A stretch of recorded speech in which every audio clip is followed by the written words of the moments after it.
Joining us live this morning from Singapore is James Dorsey, who is an award-winning scholar and journalist with a different perspective on the Middle East and a senior fellow at the S. Rajaratnam School of International Studies in Singapore. James, thank you very much for your time, and as always, it's a pleasure to have you on Radio Islam International. Good morning. The pleasure is always mine. Let's start off with the first story this morning. Israel sabotages Gaza ceasefire negotiations and heads towards occupation of Gaza. Indeed. So Israel has, together with, backed by the United States, has been systematically changing the goalposts in the stalled Gaza ceasefire negotiations. So in August, you had the situation where where Hamas had accepted a U.S. proposal that had been endorsed by Israel several months ago, which called for a 60-day ceasefire in Gaza. Israel responded to that by saying, as did the U.S. Special Envoy, Steve Witkoff, that the time for temporary ceasefires was over, that there had to be a permanent ceasefire that would lead to the release of all hostages. Hamas in recent days has said that it accepts a comprehensive ceasefire on condition that Israel withdraws from the Gaza Strip and that the ceasefire is permanent. Israel has responded to that, or Israel refused for about 2 weeks to respond to the Hamas statement, has now said that, or dismissed the Hamas statement as fake and not sincere. So in effect, what Israel is doing is sabotaging a ceasefire. And at the same time, you're seeing mounting steps by the Trump administration against Palestinians, and particularly against the Palestine Authority, the West Bank-based internationally recognized representation of the Palestinians. We've seen the barring of Palestinian officials, including President Mahmoud Abbas, from attending the United Nations General Assembly in New York later this month. We've seen the barring basically of all Palestinian passport holders from entering the United States, and in the last 24 hours, the sanctioning of 3 Palestinian human rights organizations who had supported the South African case in the International Court of Justice, alleging that Israel was committing genocide in Gaza. Now, private sector and limited government sanctions are troubling Israelis, but not enough to push Prime Minister Netanyahu to reconsider his policies. That may change as Israel, backed by the Trump administration, rejects a ceasefire and moves to make Gaza increasingly unlivable, pressuring Palestinians to immigrate. Indeed. So we're seeing 2 parallel, if you wish, and contradictory developments. One is the U.S. moves against the Palestinians in support of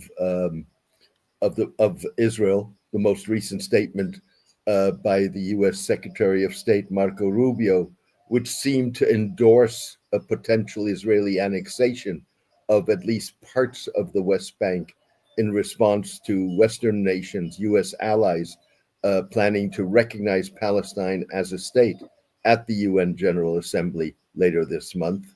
And on the other hand, we're seeing a growing storm, if you wish, in the rest of the world, particularly in Europe, where you're seeing increasing boycotts of Israel's, sanctioning of Israel's, not so much by governments, although in a limited degree by governments, but by corporations, by civil society organizations. And Israel disregards that at its peril. Keep in mind that while the United States is indeed the foremost supporter of Israel, militarily, economically, and politically, diplomatically, Europe is Israel's largest trading partner. It's also its largest investment partner. So if and when sanctions start to kick in by the Europeans, serious sanctions that start to hit where it hurts, that's something that Israel is going to have to take account of. What you're seeing right now is a situation where the Europeans have focused on wanting to see increased aid, free flow of aid into Gaza. But At the same time, Israel is, for all practical matters, leveling Gaza City to the ground in preparation of a ground offensive, coupled with discussions in Israel, not yet a policy decision, to annex part of the West Bank. That could indeed prove to be a watershed in which in which European governments feel that they no longer can stand on the sidelines and wait and see what happens. And then the Gulf Arabs join 8 flotillas seeking to break Israel's siege of Gaza. So you have the third attempt by civil society organizations, activists setting sail towards Gaza in the Mediterranean Sea with the aim of breaking Israel's siege of Gaza.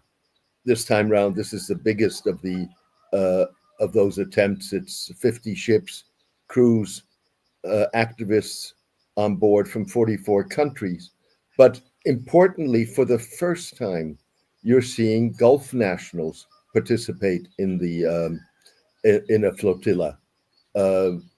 There's a boat among those that's a part of the flotilla that has Omani, Bahraini, Kuwaiti, and Qatari activists on board. And that's remarkable because the Gulf states ban, by and large, expressions of pro-Palestinian expressions, certainly public pro-Palestinian expressions, and of course are countries that significantly restrict freedom of expression. So this is basically an indication of what is across the Middle East, but also in the Gulf, mounting anger at Israel for its Gulf War conduct, but also frustration with Arab impotence in trying to end the war and the carnage in Gaza, but also in the perception of some, the Gulf states aligning themselves with some of the war goals in Gaza, even if they regularly and continuously criticize Israeli war conduct, and of course try and push the concept of a two-state solution to the Israeli-Palestinian conflict. And then finally, U.S. demands for Hezbollah disarmament puts Lebanon at risk. Indeed. So you basically have a situation where the Lebanese government, as part of the ceasefire, has committed under U.S. pressure, but also for its own reasons, to disarm Hamas. And as a matter of principle, that obviously you need a monopoly of violence, if you wish, or a monopoly of armed force in a state to be with the government rather than have individual armed groups that, in the case of Hezbollah, certainly prior to the war between Israel and Hezbollah, was a much stronger military force than the Lebanese National Army. The Lebanese government has committed to disarmament. It hasn't laid out how and when it wants to do that.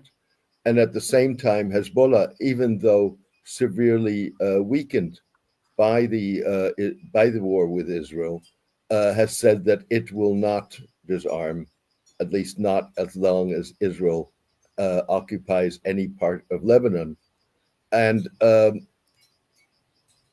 is willing, at least says it's willing to risk an armed confrontation with the Lebanese army. So this is a standoff which puts the Lebanese government between a rock and a hard place, given the American insistence that Hezbollah has to be disarmed.